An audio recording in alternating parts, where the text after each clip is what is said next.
Today, we're heading back to the office, home of the Saskatchewan Urban Municipalities Association. Welcome to the penultimate episode of Season 9 of MuniCast. I grew up in a small town. I'm small town at heart. I moved to the city, but deep down I've not gone that far. No matter where my boots take me, I grew up in a small town and I still got one foot on Main Street.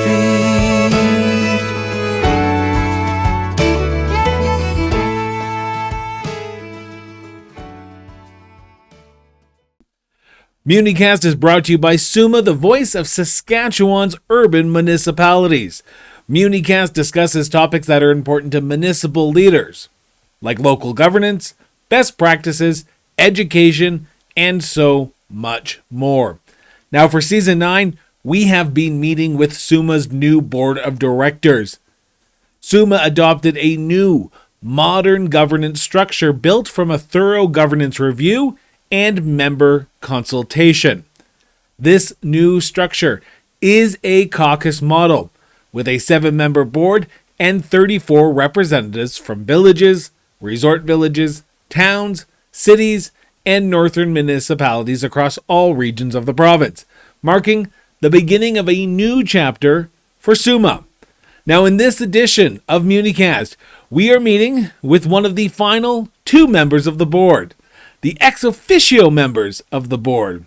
And today, we are chatting with City Mayor's Caucus Chair and the Mayor of Lloydminster, Saskatchewan, Alberta, Gerald Aalbers. Our interview with Chair Aalbers is right after this quick message from SUMA. From the smallest villages to the largest cities, every day your urban municipality supports you. The water that travels from tap to sewer, the emergency services that keep you safe, the parks, libraries, and rinks that you enjoy, our cities, towns, villages, resort villages, and northern municipalities are urban hubs bringing people together. We are urban. Celebrate your municipality as part of the urban family. Mayor Aalbers, thank you so much for sitting down with myself, sitting down with our listeners and viewers of MuniCast, the voice of Saskatchewan's urban municipalities, as the chair of the City Mayor's Caucus and as a member of the board of directors, as a ex-officio member of SUMA's board of directors. We're looking forward to today's conversation. But before we talk about SUMA and your role as chair, I want to talk about yourself just for a quick moment. And for those people who do not know you, which I can imagine are not that many people in Saskatchewan, Mayor Aalbers, what made you want to get involved in municipal government? Well, I was like many others. I just paid my property taxes and complained about the municipality's behavior. And finally, when I wasn't able to get some answers, when I started asking a lot of questions, I had a group of friends in the same boat, and they said, why don't you take a run at this? And I go, well, I guess. And lo and behold, 2016, I won an election, and I've been fortunate to be acclaimed twice since. So 9 years in this chair, it seems like forever, but it's been exciting, and it continues to be exciting. 9 years in that chair, but your journey into the role that you are currently in as chair of the City Mayor's Caucus, but also as, and I'm going to say this, I'm going to kind of blow a little bit of smoke, but I think it's important because I know who you are. You have become a force in municipal politics in the province of Saskatchewan and even in the province of Alberta, being the border city mayor. How did you get to where you are today in those 9 years' time? Because 10 years ago, when I lived in Lloydminster, I didn't remember who you were, but now we are talking on a regular basis. So explain your journey of becoming the advocate that you are today. Well, I guess that's really the task as I see. And, being a member of SUMA, being a member of Alberta Munis, and dealing with two premiers, two governments, two sets of ministers, it's important that we be out in front. And I've been very supported. I've been supported extensively with my council. When we've gone to a convention, I state that we have to go as a council because everybody needs to be there because heck, we're representing only half from one perspective, and then we've got to go to the other half. And it's back and forth. And I think the most important piece is working with people. There's no political lines in our world of municipal government. It's for the best of the community, for the best of our residents and businesses.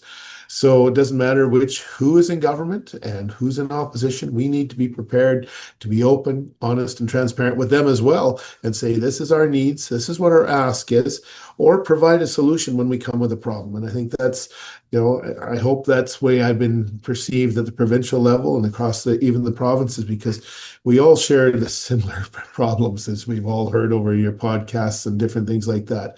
The challenges are it's usually a zero that separates us, that dollar figure. I'm glad you mentioned that because we will be diving into some of the challenges that Saskatchewan cities are facing.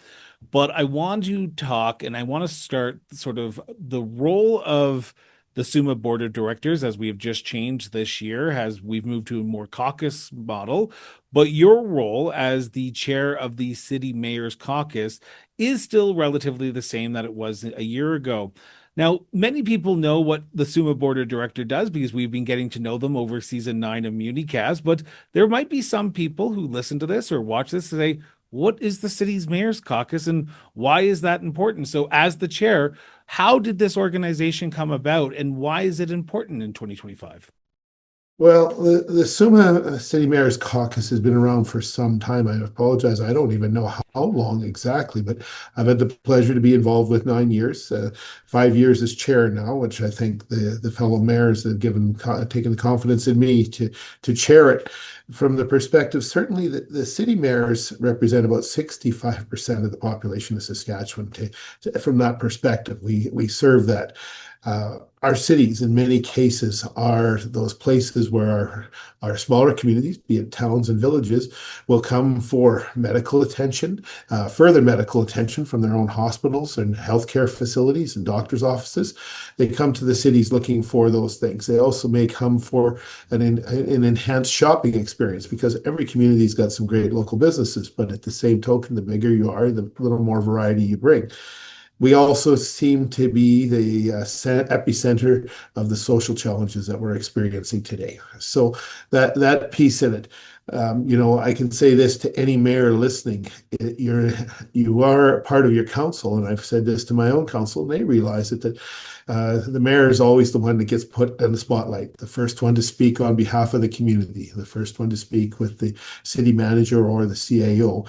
That person that is ultimately, in many people's beliefs, we have this magic wand as mayors, we can solve all the problems. So that's the piece of the city mayor's caucus where we try and be a little bit of a support for each other, because until you've been in that grind, you don't know what the challenge is like and how it can get to that point. Because, like I say, we've talked about civil unrest, this uncivility that's going on, but certainly the mayor, it doesn't matter where you are, seems to be the focal point.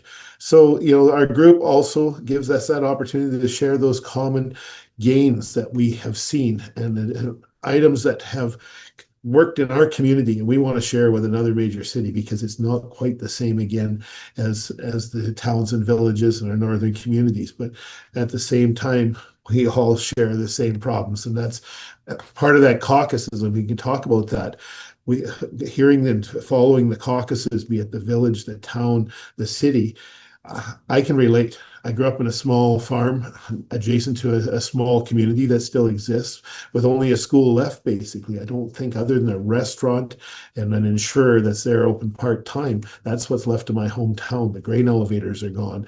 There's no bar or hotel per se from that perspective. So I can relate to that piece as well as I can relate to what it's like to be in Saskatoon or Regina. I'm there often enough, went to university in Saskatoon and lived in Regina at various times. The challenge is trying to be able to relate those challenges and bring a commonality to it. we often talk about collaboration as being the key driver in SUMA's advocacy in 2025 and beyond. Looking at the role that the City Mayor's Caucus plays and the role that SUMA plays, how important is it to be collaborative in your approach? Because you mentioned it so eloquently just there that it doesn't matter if you're a village, a town, a northern municipality, or even a resort village, or even a big city like the two biggest in Saskatchewan. The issues are the same and they're speaking as one voice. So while you're sitting around that table as a city's mayor's caucus, how important is it to always ensure that you're speaking with one voice as city mayors, but also as mayors of a small community? Well, I think it's huge that from the perspective we're stronger together from that perspective, and the commonalities are more than the differences. I truly believe that, and I think that when I say the commonalities, agriculture is the forefront in Saskatchewan. So having a relationship with SARM, APAS, any of the different cattle producing groups, all those have an interest in, from our perspective as the municipal leaders, because our businesses are counting on that support from those rural neighbors, from the agricultural producers, from the rural potash mines that are out there. From that perspective, it's all tied to oil and gas. And it all comes back into, as I talked about earlier, where do you come for medical? Where do you come for schooling? Where do you come for your post office? Where do you come to buy groceries? It's in an urban municipality. So we have a relationship, and that's existed from the beginning of the province of Saskatchewan in 1905. Our settlers came, they looked to the blacksmith to keep them farming. When the plow broke down, when their wagons, those kind of things, the farriers are often in the community, and that community is where they built. They came to worship, they came to shop, they came to recreate, they came for culture. It's so well tied, and that's what plays an important part for SUMA today, and all the other organizations. The need for cooperation, I think, is so great that we can build so much more together than we can apart. So what does SUMA mean to the big city, not big city mayors, but the city's mayor's caucus? Sorry, I know way too many analogies, so I apologize for the mix up there. But No, what does SUMA mean to the city's mayor's caucus at the end of the day? well, I think it gives us that avenue to ensure that we have a cohesive message going forward to government. We don't want to be, as the city mayor's caucus, running off in a totally different tangent from the provincial, our organization of SUMA, because, like I say, we all, when it comes to infrastructure, let's talk about infrastructure for a minute.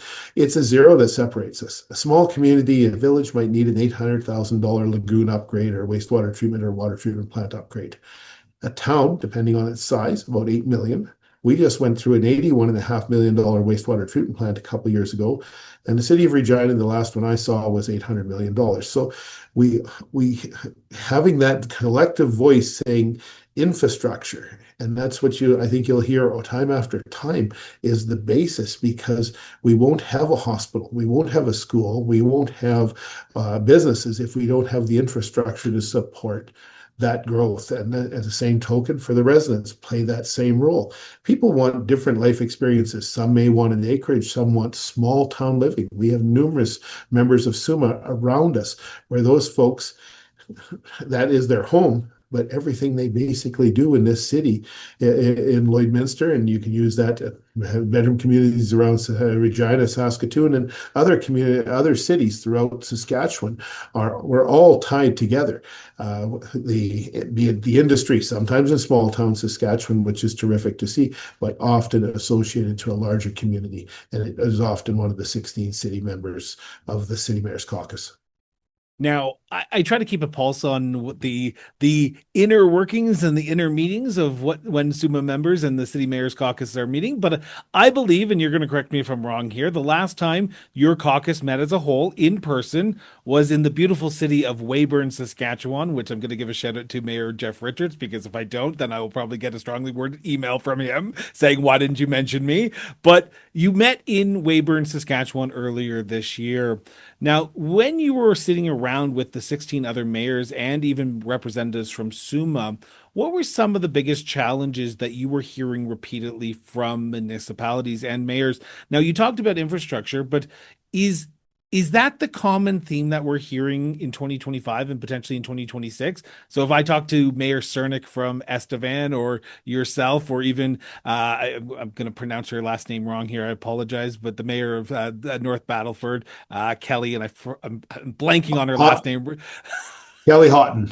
Houghton, would infrastructure be the top priority, or would there be individual issues that you talk about on a province-wide scale, whether it be bail reform, which I know the mayor of North Battleford was strongly advocating for, or whether it be nuclear that Mayor Cernick was talking about? Was there common themes that you were hearing outside of infrastructure? So yeah, basically they're brought up individually, but I think that collectively that we share so many of the same things. And it's what order you want to put them in, depending which mayor you speak to that day. Infrastructure is critical. And that infrastructure is not water, sewer, roads. Mayor Keenly in Yorkton is desperately in need of a wastewater treatment plant to keep economic growth going in his community. And that falls into that category. So infrastructure, economic growth.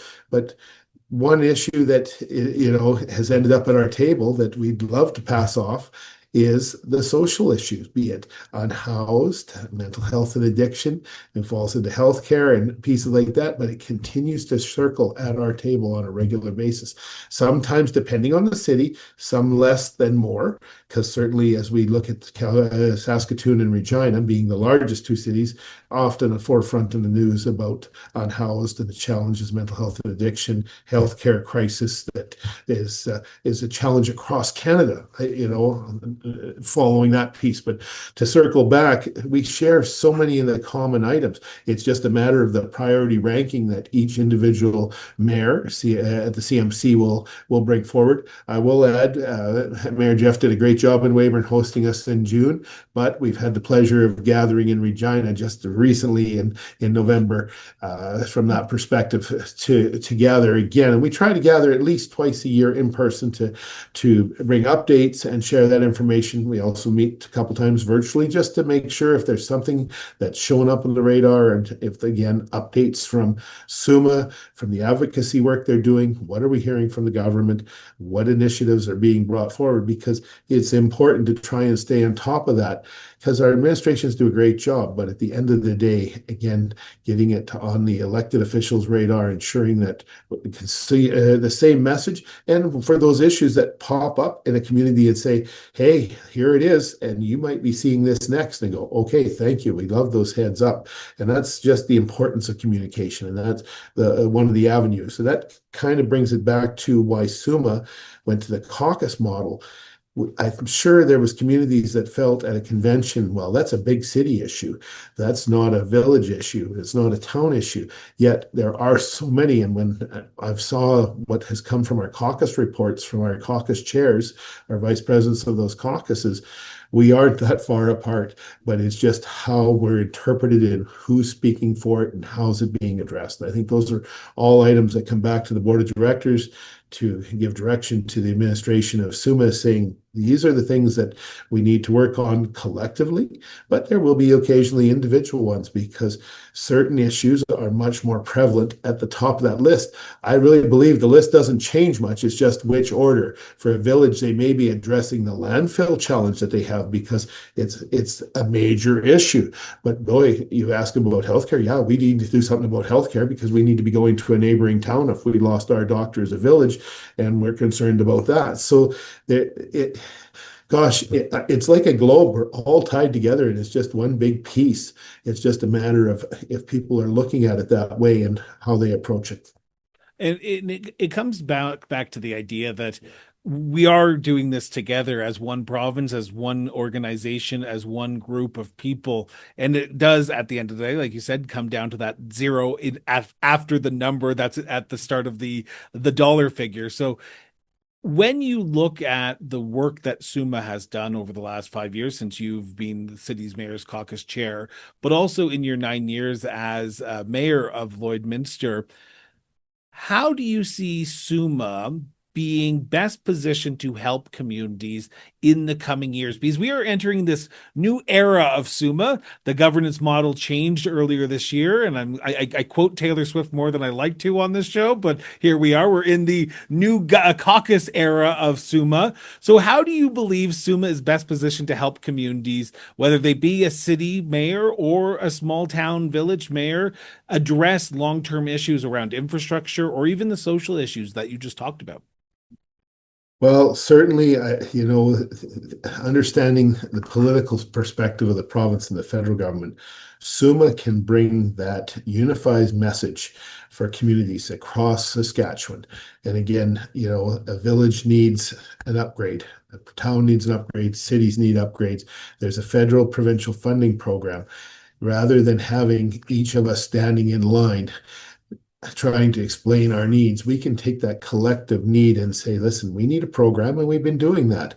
That's the piece I can talk about. When we go to Ottawa and when we go to Regina and meet with ministers, the premier, the cabinets, the MLAs, and share that commonality, and say, when you're looking at a program, please keep in mind our villages, our towns, because their needs are similar but smaller. So how do you structure that? And the best example, the ISIP program has been a beautiful program, but it's been a tough one because not everyone has been able to get approved, the length of time for approval. So a village has gone ahead and done engineering work.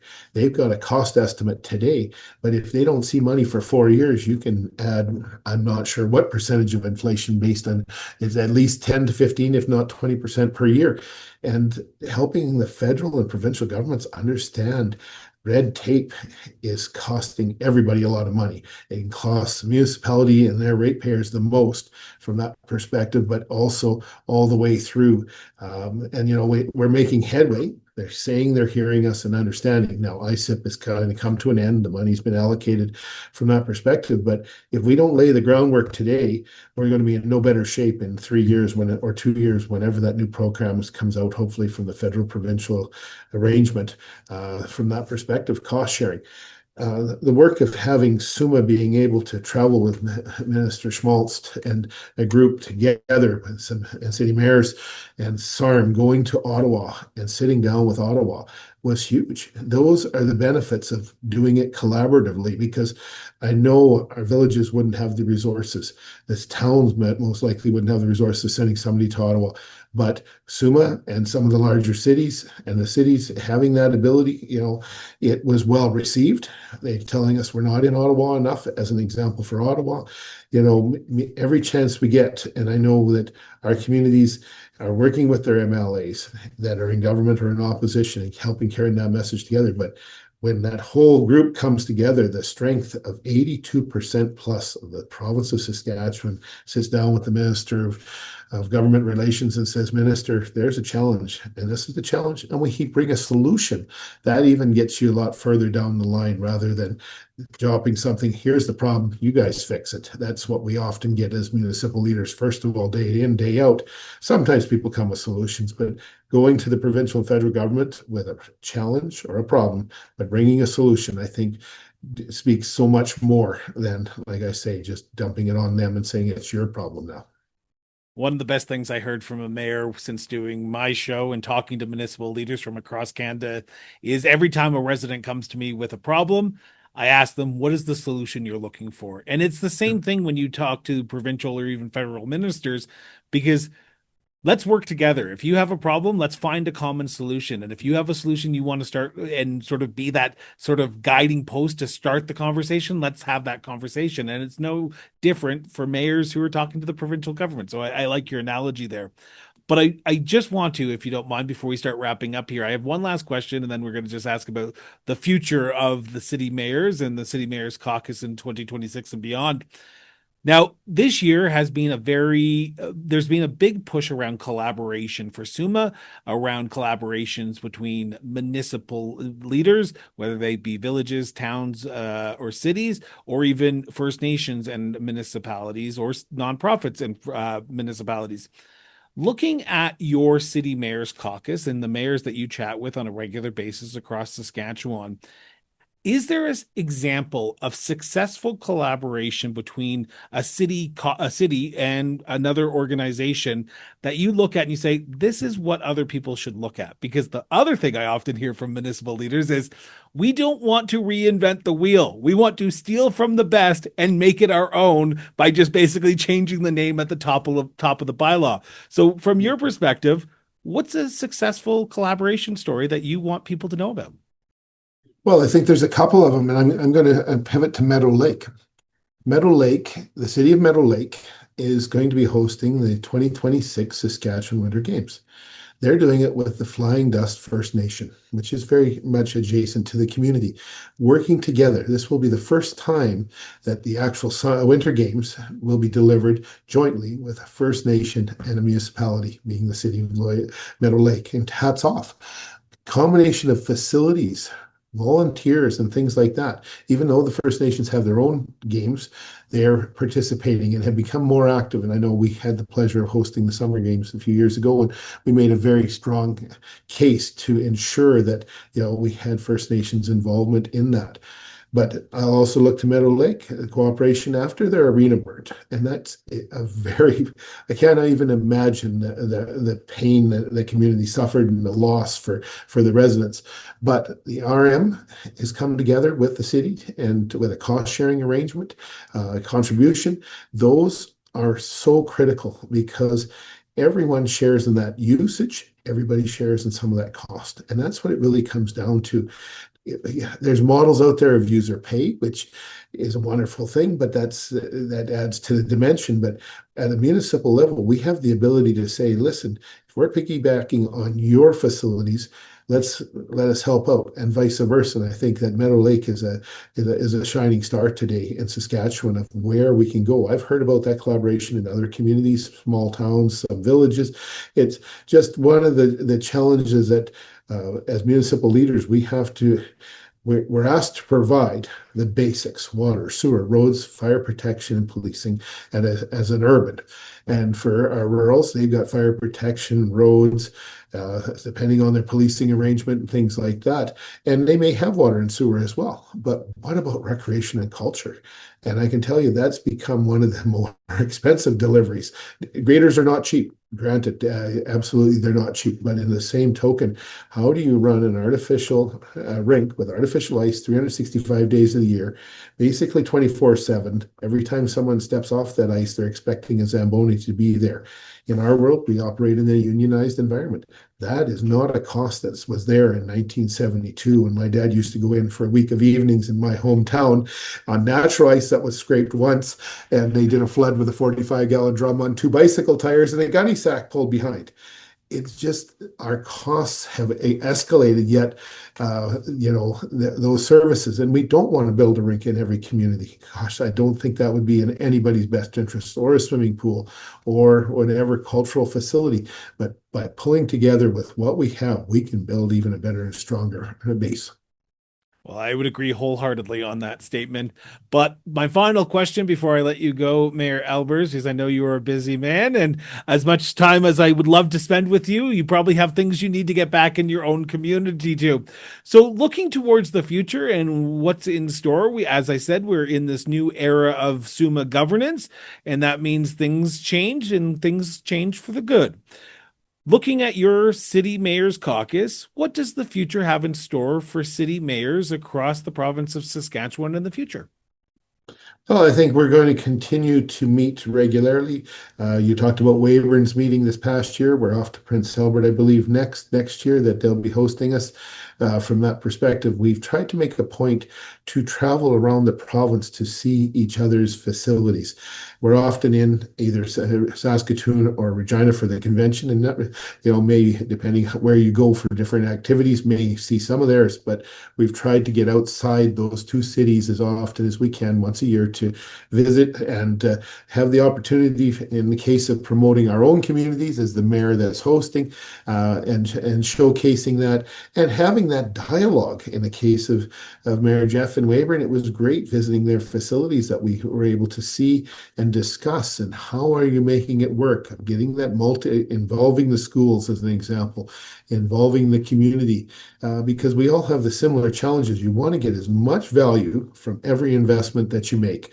And certainly I keep coming back to culture and recreation because it seems to be a challenge. But from that perspective, I think as a group, we're going to ensure that the message that we continue to hear is brought forward to SUMA, and working with SUMA to the provincial government from that perspective. And like I say, unless something changes dramatically, those issues that are in rural, our villages and towns out in the countryside are the same concerns, because we need to get our commodities that are produced, processed, and off to market for the best value that we can. The urbans often play the processor role, or that's where you'll find the processors, be it canola, oats, meat packing, those kind of things. From that perspective, the ag implement dealers aren't getting any smaller.